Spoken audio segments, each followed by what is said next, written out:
Bem, nessa semana estamos abordando essa questão do transplante. Hoje nós vamos falar um pouco sobre transplante de medula. Nosso entrevistado é o Marcelo Armoa. Marcelo, como que foi esse histórico até chegar nesse transplante? Bom dia. Bom dia, Miriam. Agradeço pela lembrança. A necessidade do transplante de medula ela foi detectada com a descoberta de um câncer na medula óssea, que é o mieloma múltiplo, né? É da família aí da leucemia, da leucemia e do linfoma, né? Os linfomas, como foi o caso da presidente Dilma, do Giannichini, a Drica Moraes e a leucemia, também, o Edson né? Celulari agora, né? Esse ano, e a leucemia já é mais conhecida, né? Então, a única chance de cura ou de maior perspectiva de um período maior sem a doença aparecer é o transplante de medula, né? Quem não pode fazer o transplante de medula ou por condições clínicas, né? Órgãos que não estão em perfeitas condições ou por questão da idade, que hoje o limite é 70 anos, aí a pessoa tem que ficar indefinidamente fazendo quimioterapia para controlar a doença. No meu caso, eu descobri esse câncer em fevereiro do ano passado, fevereiro para março do ano passado, após eu sofrer 4 fraturas espontâneas em 15 dias. Então foi descoberto esse mieloma múltiplo, que ou ele leva a fragilidade do esqueleto ou ele leva à falência dos rins. No meu caso, levou à falência do esqueleto, né? Então, em 15 dias eu tive essas 4 fraturas praticamente espontâneas. Quando eu entrei no HC para tratar, feitas as cirurgias, né, ortopédicas, já começou o processo de tratamento do mieloma, da doença, fazendo quimioterapia. Fiz quimioterapia de março até dezembro do ano passado, mas de cara os médicos já me indicaram como candidato ao transplante.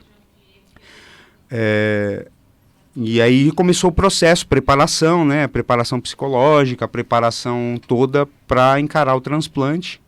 No meu caso, no caso do mieloma, é aceito o transplante autólogo.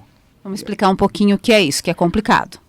O transplante autólogo é o transplante feito com a própria medula do paciente. A leucemia não aceita isso, por exemplo. Alguns outros cânceres de medula, né, não aceitam, tem que ser medula doada, tem que ser de doador. Que é bem difícil, né? Aí compatibilidade. Exatamente, é bem complicado. A compatibilidade, então tem um banco nacional de medula óssea, né?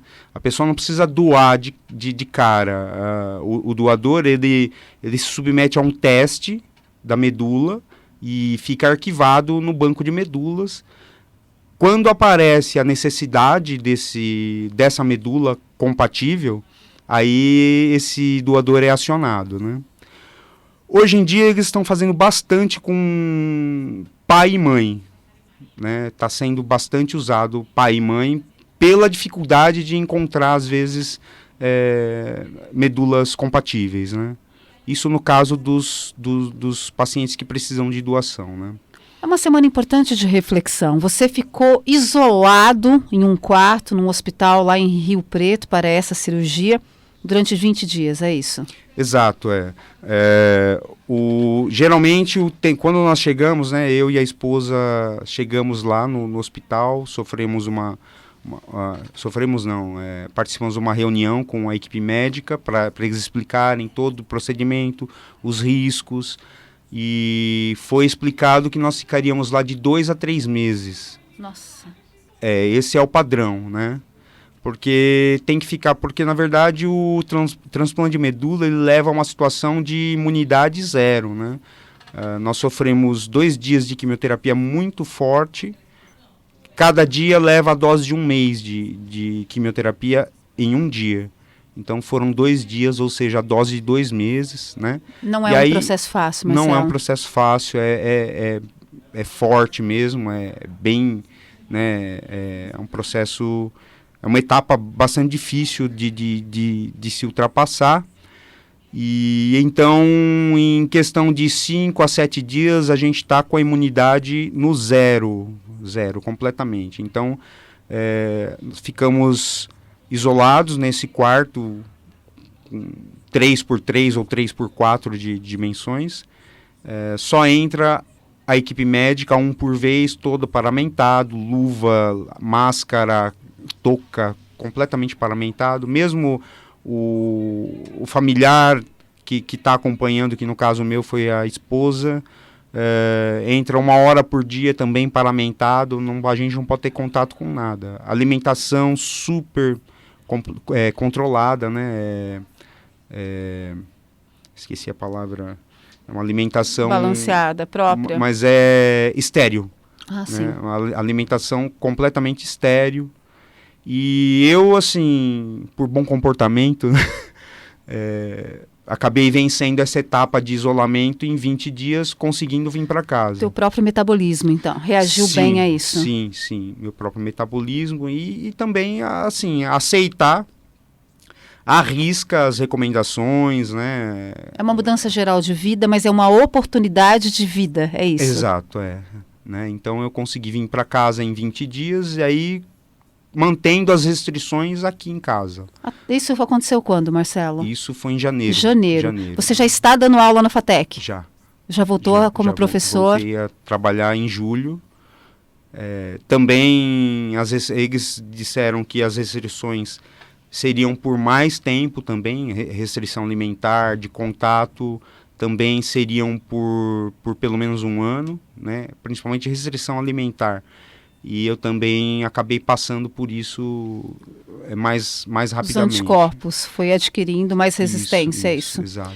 A importância de você estar aqui falando, contando essa história, nessa semana do doador de órgãos, porque você conviveu com outros doadores que receberam medula e tantos outros. Como que você enxerga essa questão? Porque é delicado, as pessoas não têm tanto acesso à informação. As pessoas que precisam no caso de medula, né, a questão é muito mais delicada e eles passam por dificuldades de recuperação muito maiores, né?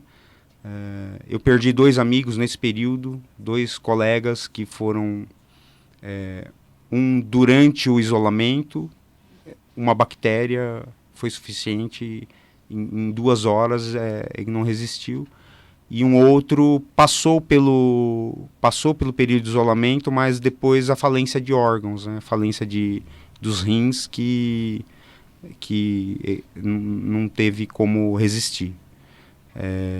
A espera pela medula compatível é assim, para gente que passa um pouco de contato com essas pessoas, a espera pela medula compatível é como a espera de um milagre, né?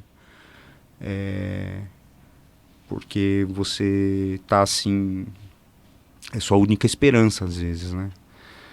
Então eu acredito que com a divulgação, com campanhas, né, acredito que as pessoas possam enxergar de maneira diferente e se propor a ser um possível doador de medula, né?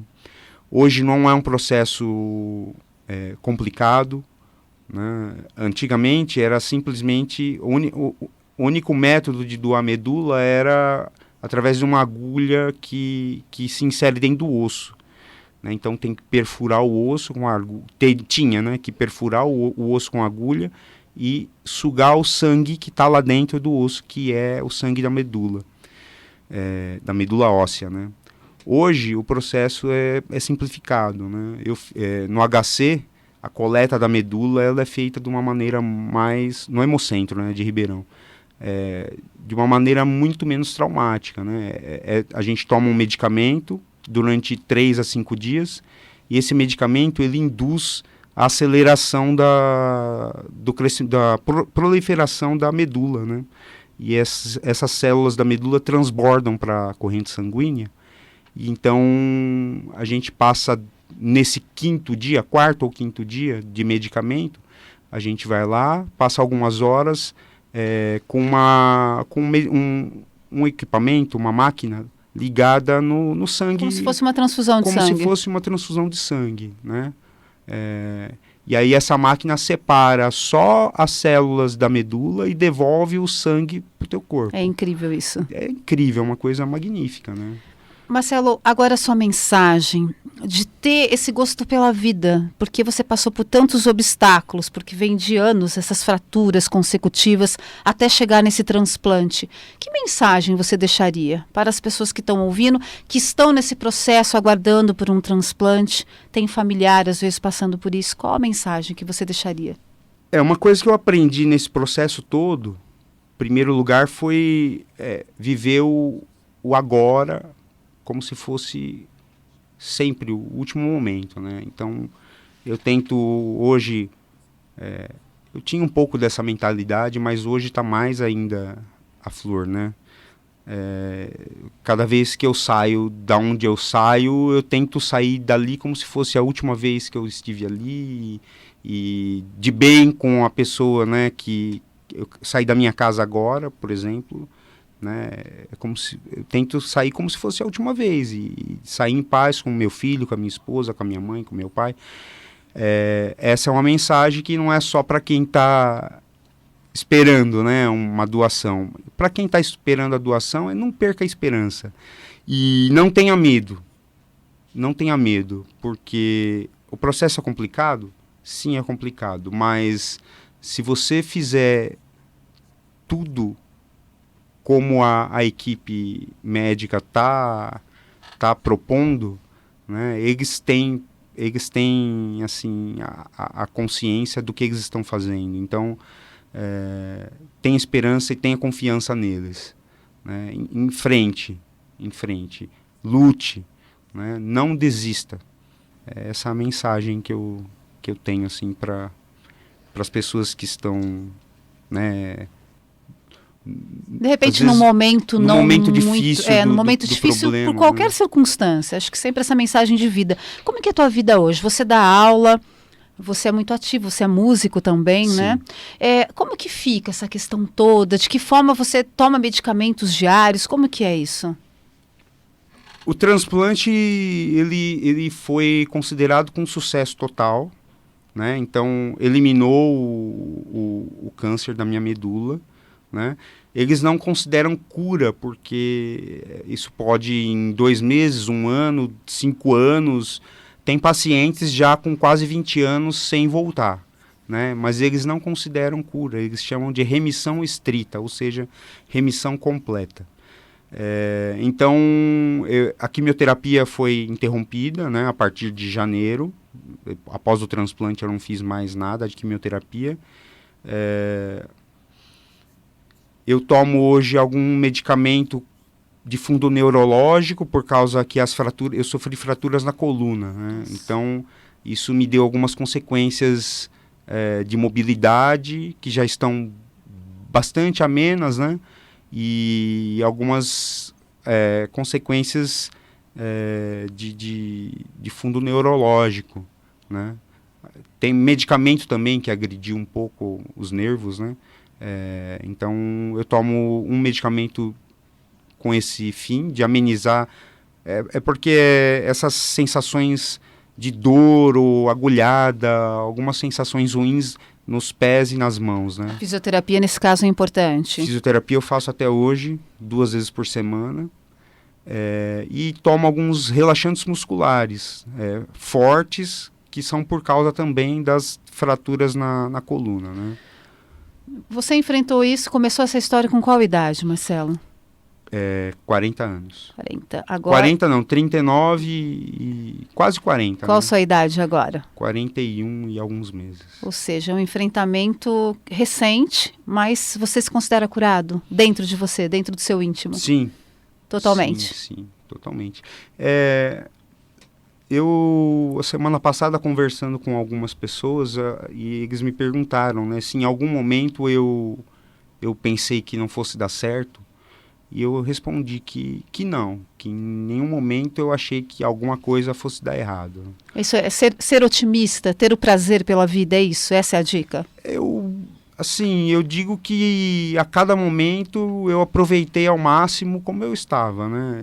Eu passei por situações de baixa mobilidade, cadeira de roda, andador, muleta, Tudo. tudo isso e, assim, cada conquista minha era festejada diariamente. A gente festejava cada conquista, né?